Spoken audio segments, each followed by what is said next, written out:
अगर आपकी उम्र 25 से 35 साल के बीच में है और आज आपके बैंक अकाउंट में 1 लाख रुपए भी नहीं है, तो ये वीडियो आपकी सोच को बिल्कुल बदल सकता है। दुनिया के सबसे सफल निवेशकों में से एक वॉरेन बफेट का कहना है कि 1 करोड़ रुपए बनाने के लिए आपको अमीर परिवार में पैदा होने की जरूरत नहीं है, लॉटरी जीतने की भी कोई जरूरत नहीं है और ना ही कोई बड़ा बिजनेस होना चाहिए। आपको सिर्फ एक सही सिस्टम चाहिए और इस वीडियो में मैं आपको वही सिस्टम स्टेप बाय स्टेप बताने वाला हूँ। वीडियो खत्म होने तक आप खुद समझ जाएंगे कि आपकी मौजूदा कमाई के हिसाब से आपको 1 करोड़ रुपए बनाने में कितना समय लगेगा। लेकिन सबसे हैरान करने वाली बात यह है कि 1 करोड़ रुपए बनाने का सबसे बड़ा दुश्मन गरीबी नहीं है, बल्कि एक ऐसी गलती है जो लगभग हर मिडिल क्लास का इंसान रोज करता है और उस गलती के बारे में हम इस वीडियो के अंत में बात करेंगे। तो चलिए शुरू करते हैं। 1 करोड़ रुपए इतना मुश्किल क्यों लगता है? जब आप पहली बार 1 करोड़ रुपए के बारे में सुनते हैं तो आपके मन में पहला विचार क्या आता है? ये तो हमारे बस की बात ही नहीं है और ऐसा सोचना बिल्कुल सामान्य है। मान लीजिए आपकी महीने की सैलरी 35,000 रुपए है। घर का किराया, EMI, राशन, बिजली का बिल, बच्चों की पढ़ाई, माता पिता की दवाइयाँ और आने जाने का खर्च निकालने के बाद महीने के अंत में 8,000 रुपए बचते हैं। अगर आप यही 8,000 रुपए हर महीने सिर्फ बचाते रहें तो साल के अंत में लगभग 1 लाख रुपए आप जमा कर लेंगे। यानी 1 साल में आपने 1 लाख रुपए जमा किया तो इस हिसाब से 1 करोड़ बनाने के लिए आपको 100 साल लग जाएंगे। जी हाँ, यही वजह है कि ज्यादातर लोग मान लेते हैं कि करोड़पति बनना सिर्फ अमीर लोगों या फिर बिजनेस करने वालों के लिए संभव है।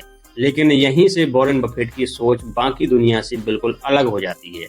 वो कहते हैं कि अमीर बनने का रास्ता सीधा नहीं है, शुरुआत धीमी है, लेकिन समय के साथ आपकी दौलत तेजी से बढ़ने लगती है। इसलिए कहा जाता है कि पहला 1 करोड़ बनाना सबसे मुश्किल होता है, क्योंकि शुरुआत में आपकी मेहनत ज्यादा होती है और पैसा कम।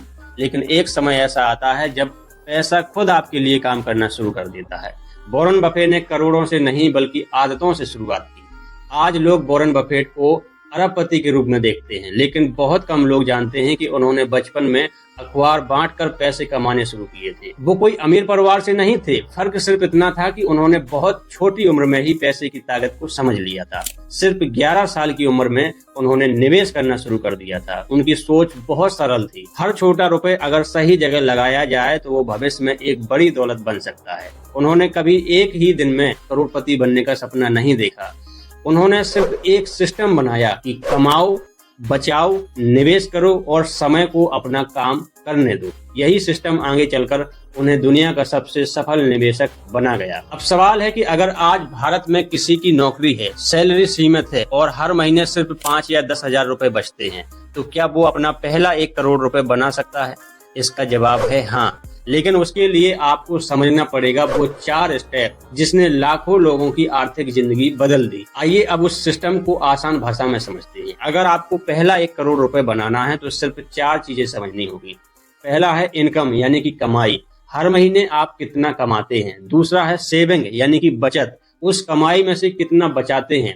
और तीसरा है इन्वेस्टमेंट यानी कि निवेश, बची हुई रकम को कहाँ निवेश करते हैं। और चौथा है कंपाउंडिंग, चक्रवृद्धि ब्याज की ताकत, समय के साथ वही पैसा आपके लिए कितना पैसा बनाता है। ज्यादातर लोग सिर्फ कमाई बढ़ाने के पीछे भागते हैं। उन्हें लगता है कि बड़ी सैलरी मिल गई तो अमीर बन जाएंगे, लेकिन वॉरेन बफेट कहते हैं कि सिर्फ ज्यादा कमाने से कोई अमीर नहीं बनता। अमीर वो बनता है जो अपनी कमाई को अपने लिए काम पर लगा देता है। इसे एक एग्जाम्पल से समझते हैं। 2 दोस्त थे, एक का नाम अमित, दूसरे का नाम राहुल था। दोनों की नौकरी एक ही कंपनी में लग जाती है। दोनों की सैलरी 40 हजार रुपए थी। अमित ने पहली सैलरी आते ही एक नया फोन खरीदा, महंगे कपड़े खरीदे और हर वीकेंड बाहर घूमना शुरू कर दिया। दूसरी तरफ राहुल ने फैसला किया कि वो हर महीने अपनी कमाई का लगभग 30% यानी कि 12,000 रुपए निवेश करेगा। उसने एक निफ्टी 50 के इंडेक्स फंड में SIP शुरू कर दी। शुरुआत में कुछ सालों तक दोनों की जिंदगी में कोई खास अंतर नहीं दिखा। अमित को लगता था कि राहुल बेवजह ही अपने पैसे को रोक रहा है, लेकिन राहुल जानता था कि वो खर्च नहीं बल्कि अपना भविष्य खरीद रहा है। 5 साल बाद राहुल ने करीब 7 लाख रुपए निवेश कर दिए थे, लेकिन कंपाउंडिंग की वजह से उसकी कुल रकम लगभग 10 लाख के आसपास पहुंच चुकी थी।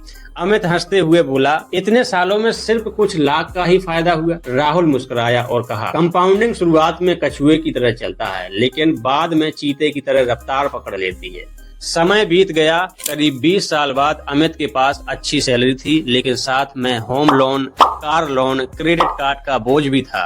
दूसरी तरफ राहुल ने बिना किसी शॉर्टकट के सिर्फ अपनी SIP जारी रखी। उसने लगभग 35 लाख रुपए निवेश किए, लेकिन उसका पोर्टफोलियो 1 करोड़ से भी ज्यादा रुपए का हो चुका था। यही है कंपाउंडिंग की असली ताकत। शुरुआत में आपका पैसा बढ़ता है, फिर उस पैसे का रिटर्न बढ़ता है और कुछ सालों बाद वही रिटर्न आपके लिए नई दौलत बनाना शुरू कर देता है। अब बात करते हैं उस गलती की जो हर मिडिल क्लास का आदमी रोज करता है। इसको एक सवाल से समझिए कि अगर सिस्टम इतना आसान है तो ज्यादातर लोग करोड़पति क्यों नहीं बन पाते? तो इसका जवाब है लाइफ स्टाइल और इन्फ्लेशन। यानी जैसे जैसे कमाई बढ़ती है वैसे वैसे खर्च भी बढ़ा देना।